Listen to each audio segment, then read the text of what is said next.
ठीक है, इसको देखिएगा।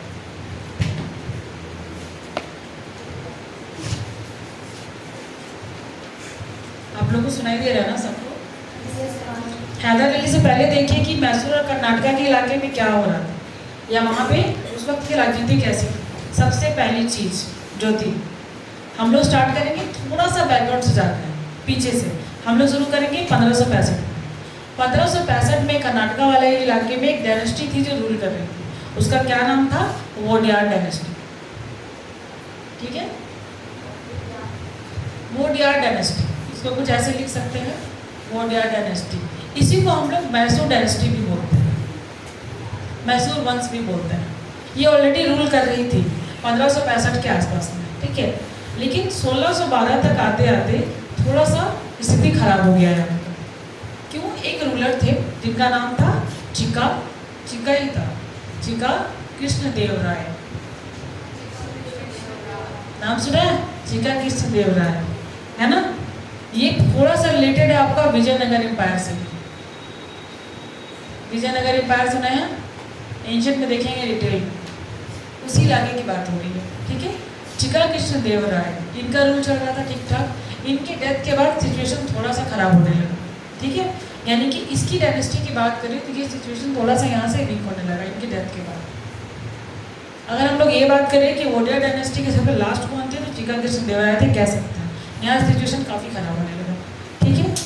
अब नेक्स्ट, अब आगे 1633 से लेकर 1600 करीब 65 इसके आसपास, ये डेट को लेके इतना डाउट है थोड़ा, लेकिन इसके आसपास क्या हुआ, इसकी स्थिति और वीक होने लगी, ठीक है।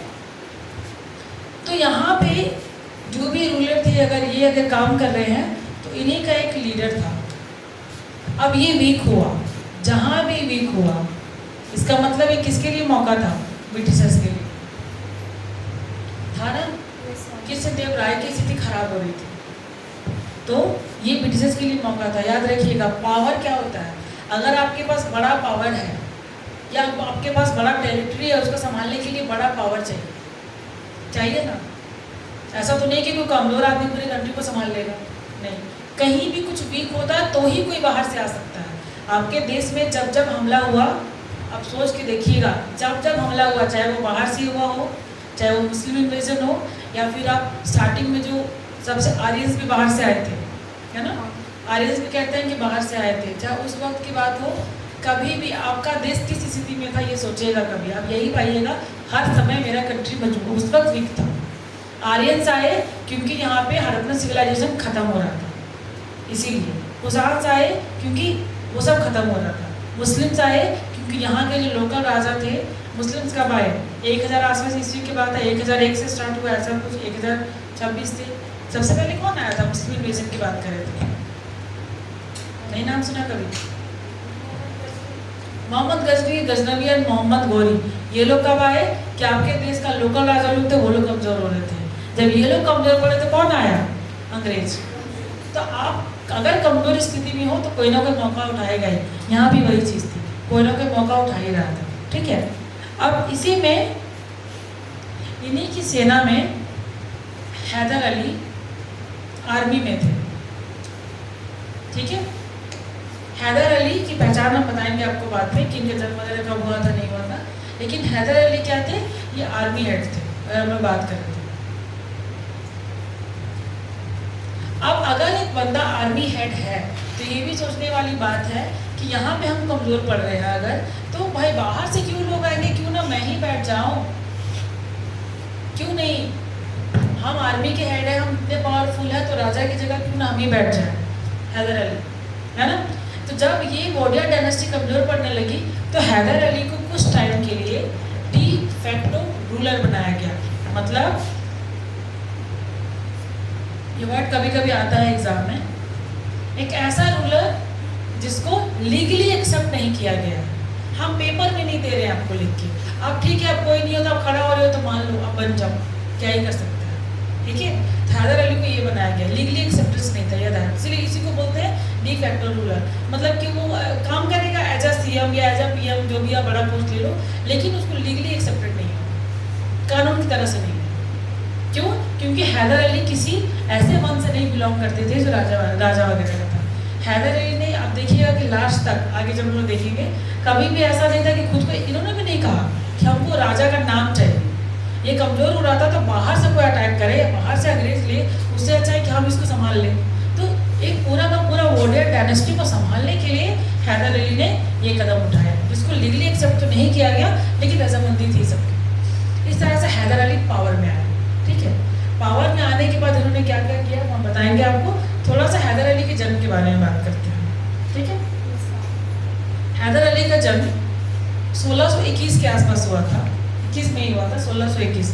हैदर अली कब पैदा हुए? 1621 में। ये एक नॉर्मल फैमिली से बिलोंग करते थे, बहुत ही नॉर्मल फैमिली। इनके पापा थे वो भी आर्मी में कुछ ना कुछ थे। ठीक है, और ये दो भाई थे। हैदर अली के पेरेंट्स जो थे वो दो भाई थे, देवराज और एक कृष्णराज, यही दो नाम थे आई थिंक। ठीक है, इन दो भाइयों का, ये लोग क्या करते थे, ये घुड़सवार होते हैं ना, घुड़सवार ऐसे थे, वहीं से इनका जन्म हुआ। हैदर अली, अगर आप लोग ये सोचोगे कि कोई राजा महाराजा थे बाद में इतने बड़े पावर में आए, नहीं, वो एक नॉर्मल फैमिली के इंसान थे, लेकिन बहुत ही तेज थे। क्या, अब दूसरा सवाल, क्या हैदर अली पढ़े लिखे थे? क्या एजुकेशन मिला था उनको? नहीं, हैदर अली एजुकेटेड नहीं थे, एक और चीज़, लेकिन माइंड बहुत साफ था और बहुत इंटेलिजेंट थे। एक ऐसे इंसान थे जो बहुत डिप्लोमेटिक भी थे। पहला बस मैसूर और हम लोग अभी पढ़ेंगे ना, उसमें देखेंगे कि हैदर अली का डिप्लोमेसी पावर बहुत हाई था। डिप्लोमेसी पावर समझते हैं, कूटनीतिक होना, बहुत हाई था। पहला वॉर में उन लोगों ने, जैसे निज़ाम वगैरह को और कुछ कुछ लोगों को ऐसे ही अपने साइड कर लिया था केवल बात करके, पहला मैसूर हुआ। तो हैदर अली का थोड़ा सा बैकग्राउंड हम बता रहे हैं आपको, ताकि आपको मैसूर वॉर समझ में आए। पूरा पढ़ना है तो पढ़ सकते हैं, उनकी जीवनी आगे भी है, लेकिन ये थोड़ा सा बैकग्राउंड था कि हैदर अली कैसे पावर में आए। तो हैदर अली जब पावर में आ गए तो किसको चुनेंगे सबसे पहले? हैदर अली पावर में आ गए, जैसे भी आए, तो किसको बुरा लगा सबसे ज़्यादा? किसके लिए प्रॉब्लम हुआ? अंग्रेजों को ना, वो लोग को बिजनेस करने में प्रॉब्लम हुआ उस इलाके में। ठीक है, मैसूर को उनका भी दबदबा था। और हैदर अली ने केवल कर्नाटक के, इधर जो मैसूर है ना, चेन्नई का जो पार्ट है, मद्रास है, वहाँ पे उनका कब्जा था। हैदर अली ने उन इलाकों को भी जीता था। अब अगर हम पावर में, तो सबसे पहले हम क्या करेंगे? आसपास के इलाके जीतने की कोशिश करेंगे। हैदर अली ने वही किया, अगल बगल के इलाकों को अपने मिलाना स्टार्ट किया। तो ये लाइमलाइट में आए अंग्रेजों को कि ये कौन बंदा है भाई, अचानक से आ गया है, हमारा मद्रास में भी बिजनेस प्रॉब्लम कर रहा है, कर्नाटक में भी कर रहा है कौन? तो अगर कोई पावर निकला तो उसको दबाना है। इसी को दबाने के लिए मैसूर वॉर स्टार्ट हुआ हैदर अली को। ठीक है, बाद में इनके बेटे टीपू सुल्तान, उनका भी काफ़ी हाथ है, वो भी देखेंगे हम लोग। तो यहाँ तक आपको कोई डाउट कि बैकग्राउंड की कहानी ये थी, थोड़ा सा इंट्रो सिंपल सा है। मैसूर में एक डायनेस्टी थी, वोडिया डायनेस्टी, जिसको कि मैसूर डायनेस्टी भी बोलते हैं। वो यहाँ पे रूल कर रही थी। कुछ टाइम के बाद धीरे धीरे वो कमज़ोर पड़ने लगी। कमज़ोर पड़ने के साथ साथ आर्मी में ही एक थे हैदर अली, जिन्होंने अपने गिरते हुए पैर को संभाला। और संभालने के लिए वो क्या किया, एज अ डिफैक्टो रूलर, उसके हिसाब से इन्होंने वो गद्दी पे बैठे, मतलब लीगली नहीं, गद्दी में बैठ के आसपास के इलाकों को जीतना स्टार्ट किया। इतनी तो कहानी है। अब इतना भी बोल दोगे ना, पूछेंगे तो काफ़ी है। आप ऐसा आर्टिकल लिखोगे, बैकग्राउंड में इतना भी 4 लाइन में लिख दोगे तो इनफ है। अगर आपको अगर ये नाम याद है तो ठीक है, नहीं याद है तो भी ठीक है। चिकी चिकी बोलते हैं ना, चिका याद रखिएगा, चिका कृष्णदेवराय। ऐसे राइटिंग के लिए कहानी थोड़ी पता होनी चाहिए, ज़्यादा नहीं, 3-4 लाइन बस। ठीक है, यहाँ तक कोई डाउट नहीं है ना? ठीक है, इसको लिख लीजिए पहले, लिखवा देते हैं, उसके बाद आगे बढ़ेंगे। फर्स्ट मैसूर वॉर में भी आए नहीं हैं हम लोग। ठीक है।